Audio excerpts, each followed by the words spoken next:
Magandang araw mga bossing. So available tayo Honor type Jeep na automatic transmission mga boss. So sobrang dami naghahanap nito. Marami tayong available na unit mga bossing, pero isa lang yung automatic transmission. Kaya paunahan lang to mga bossing. Ang kagandahan dito, pure stainless pa to.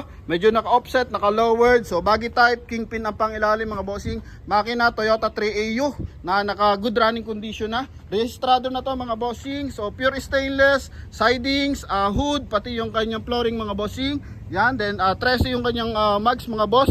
205 by 60 by 13 mga boss yung kanyang mags. And eto nga mga bossing is meron lang presyo na 220,000 mga boss, no?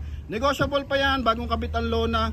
So pasilip lang natin yung kanyang interior, tsaka yung kanyang likuran, tsaka yung engine bay. So papansin mo dito mga boss, sobrang pogi ng kanyang interior mga bossing, no? Yan, so automatic transmission, all gauge, gumagana yan. Dashboard niya stainless. Okay, ganda ng kanyang steering wheel mga boss. Bagong kabit yung lona mga bossing.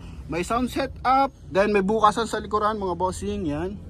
Okay, so pwede itong i-deliver mga boss. Luzon, Visayas, Mindanao. So may charges lang sa deliveries mga boss. Ito naman yung kanyang likuran. So sa sticker, so pwede kayo mag-suggest na sticker mga bossing para inyo ikakabit nila dito. So kagandahan dito mga boss, mapapansin mo para siya naka-offset ng bahagya mga bossing, no? Yan. So ito naman, pasilip natin yung kanyang engine bay mga bossing.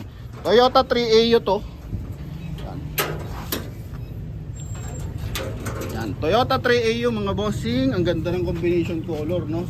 No? Yan. So ito mga boss, ang kagandahan dito sa Toyota 3AU, kahit saan ka pumunta, maraming parts yan mga bossing. Tsaka matibay talaga yan mga bossing. Okay? So final viewing para sa ating automatic transmission. Okay, automatic transmission sa halagang 220,000, negotiable, pure stainless pa to mga boss. Alright, so thank you very much. God bless you all. Tawag lang sa ating contact number na nasa screen. Connected dyan ng Viber and WhatsApp.